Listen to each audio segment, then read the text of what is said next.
हमजादों माने फिसा साब्रैनि बिफाङानो ओमफ्राय हिनजाव गदाय लानानै रुम थाफैदोंमोन।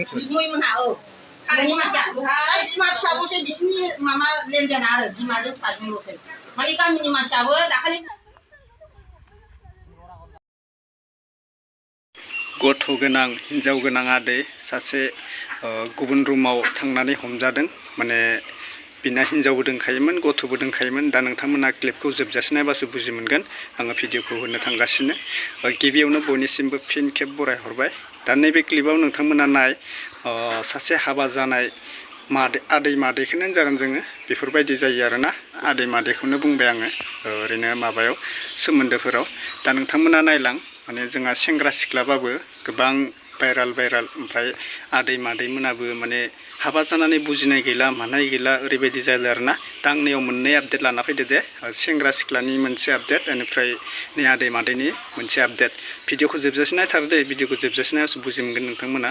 माने गथ' गोनांखा माने बोरै बियो गुबुनखौ गदाय लानो हाखो आरोना। दा बिनि हिनजावाबो नैबे रुमाव फैनानै बुंदो माने बिमा बिफाखौबो बागरबाय नामा आंखौबो बागरबाय नामा होननानै। दा नोंथांमोना क्लिपखौ नायलांग्रो आं होलांगासिनो आरोना।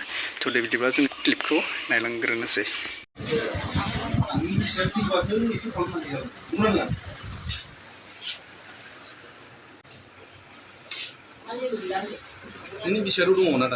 हमजादों माने फिसा साब्रैनि बिफाङानो ओमफ्राय हिनजाव गदाय लानानै रुम थाफैदोंमोन।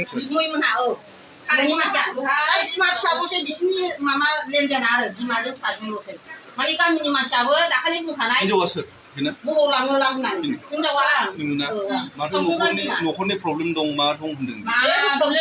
बिसिबां सरानि न'खरमोन बिसिनाथ' गारि मिथिगौ आंखौ। आराय बोसोर। ओमफ्राय दाखालि मोदोमाव फिसा दं 4 मास मा थगायदों बे गैया। लाफ्लादों जायाखै। आं दिनै बेखौ दिबस होआबा बे मारै हाबा मोननांगौ? जोंनि ट्रिटमेन्टआ सेकेन्ड मेरिट हाबा मोना। आनटिलास नों थैयागौमानि मोना बे। ओमफ्राय बे धुब्रियाव हाबा लाफ्लाहैदों। बे धुब्रिनि हाबाया अनलाइनजों थालायनाया नैबे मादैया गिबिमोन आरो ओमफ्राय नैबे दा गदाय लानानै रुम थाफैदों।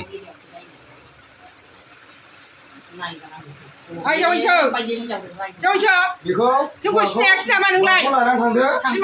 हिनजावखौ अबाव खारदों गानो खालामनांगौ ज' थानो मोना। दिनै आंनि फिसाखौसो हाबा खालामदों बियो। माजों जागोन आंनि फिसाया नों गालाङोबा? जावैसो बिदि नङा। बे मालायनि न'आव नोंसोर बेबायदि खालामनो मोना। थाब ओंखारलाङाबा जावैसोआबा लागा मोनगोन गामिनि मानसि। रायजोफ्राथ' सेंग्राफ्रा फैजोबसिगोन दा माबा मोनसे जाला।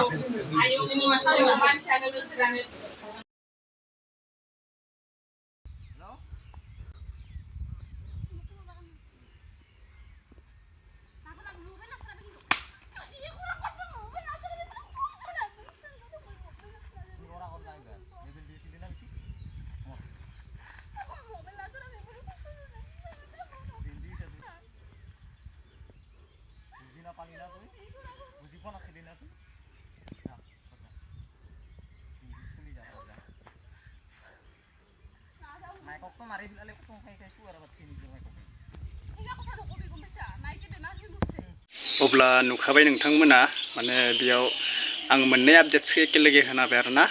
आदैमोननिखौ ओमफ्राय नै सेंग्रा सिख्लानिखौ। बे सेंग्रा सिख्लाया आसामिस दे लोगोफोर माने बर' नङा।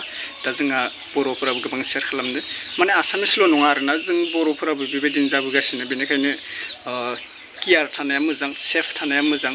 गावनि फेमिलिया गावनि गथ'फोरखौ सेफ लाखिनाया मोजां। थिग बेबायदि जायो। दा 15-16 बोसोरनि सेंग्रा सिख्लाफोरा माने ओरैबायदि जाफुयो माने गासैबो मिथिखायो जोंहा 12-13निफ्राय जोंनि लाइमोनफोरा माबायदि गोसो गुदुं जायो गोसो थोलायनायाव। थिग बेबायदि जायो आरोना। दा नोंथांमोनाबो बुजि मोनखायो गासैबो सेम नङा गासैबो मोजां नङा गासैबो गाज्रि नङा बेबायदि जायो। दा गोबाङा बेबायदिनो जोंहा लाइमोनफोरा माने लाइफखौ बरबाद खालामबोनाय गावनि लाइफखौ जाबोना लानाय थिग बेबायदि जायो आरोना। जोंनि समाजाव उन्दै गेदेरनिफ्राय बेबायदिनो आदैया हमजाबाय आरोना।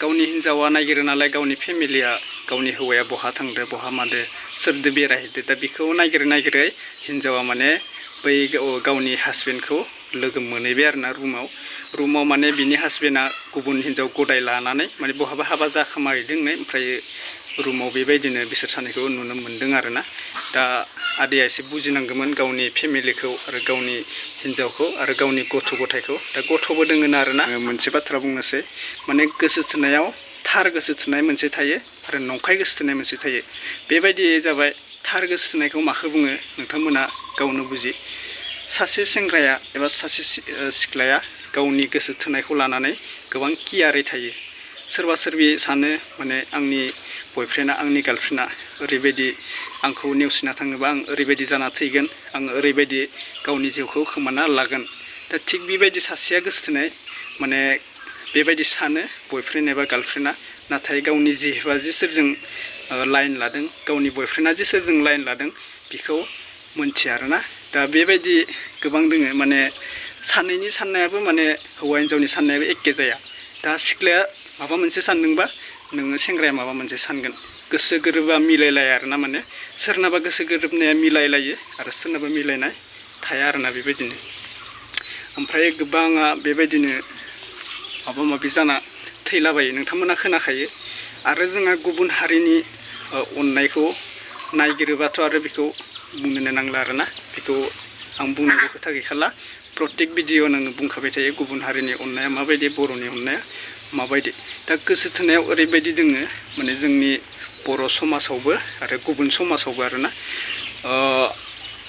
ओरैबायदि मोनसे थायो बेखौ नंखाय मोजां मोननाय बुङो भाइराला माबायदि जायो जोंनि सेंग्राफोरखौनो हमना ला जोंनि सिख्लाफोरखौनो हमना ला माने सेंग्राफोरा गावनि गार्लफ्रेन्डनाव मोनसे देहानि पिक एबा माबा भिडिअ बिहरो आरोना थिग बेबायदिनो जोंनि सिख्लाफोरा गोबाङा बेंग्रि जाना थायो मानो बेंग्रि होनोबा माने बिसोरो मोनसे खोथाखौ एसे गोसोआव लानांगो मानोना बयफ्रेन्डआ जुदि गावनि देहाखौ माबा मोनसे फट' एबा भिडिअ खालामना बिहरोबा बेखौ मालाबाबो हरनो नाङा बेयो 100% गोरोन्थि सिस्टारमोन नोंथांमोना खोनासंना ला माने बयफ्रेन्डआ नोंखौ बुंगोन नोंनि ओरैबायदि हर नोंखौ नङाबा आं ब्रेकआप खालामगोन नङाबा आङो गुबुन गोदान लागोन होननानै दा गार्लफ्रेन्डफोरा माने बुजि मोना जे आङो बेखौ आंनि देहाखौ बेनो फट' खालामना हराबा वाट्सआपआव भिडिअ कलाव बेफोरबायदि देखायहराबा आंखौ बियो गारनानै थांगोन होनना गारना थांनो हो गोदान फैगोन बिनिसाय आरो मोजां फैगोन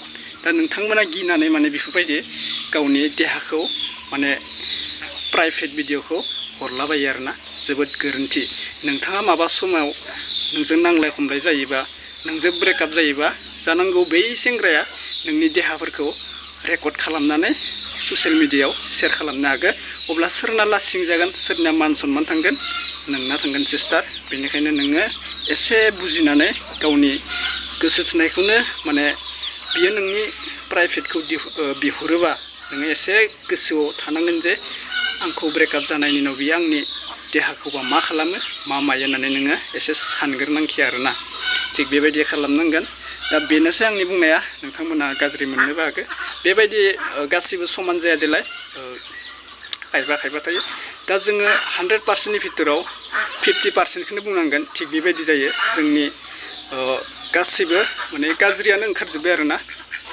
गिदिरफोरखौ लानानै आरो उन्दैफोरखौ लानानै गासिबो बेबायदि मानसि ओंखारजोब्बाय आरोना दा नोंथांमोना सेफटि थानाया मोजां सेफ थानाया मोजां जे गावनि देहाखौ रावनिबो माबायाव रेकर्डआव थाहैया आरोना लाइफआ बरबाद सोर जागोन नों जागोन नोंनि बिमा बिफाया जागोन मान सनमाना नोंनि बिमा बिफाया थांगोन नों थांगोन अब्ला बे मोनसे फिसा दायावनो नोंनि गोसो थोनायानो नोंनि लाइफखौ मालाबा बरबाद खालामनो हागौखि आरोना थिग बेबायदिनो गासिबो गोसोआव ला सेंग्राफोराबो गोसोआव ला सेंग्राफोरनि खोनाफेराखै बेबायदि जानानै रेकर्ड माने ससियेल मिडिया हेंगारनाय सिख्लाफोरनि गोबां खोनायो मानोना सिख्लाफोरा माने बिखाया माने गुरै थायो आरोना सिख्लाफोरनिया माने अननाया एसे गोबां थायो सिख्लाफोरनिया सेंग्राफोरा बेबायदि बिहरोबा बेबायदि हरो माने अननाया बारा थायो आरोना सेंग्राफोरनियाबो थायो किसु सिख्लाफोरा सेंग्राफोरखौ थगायो नालाय ओमफ्राय सिख्लाफोरा सेंग्राफोरखौ थगायो नालाय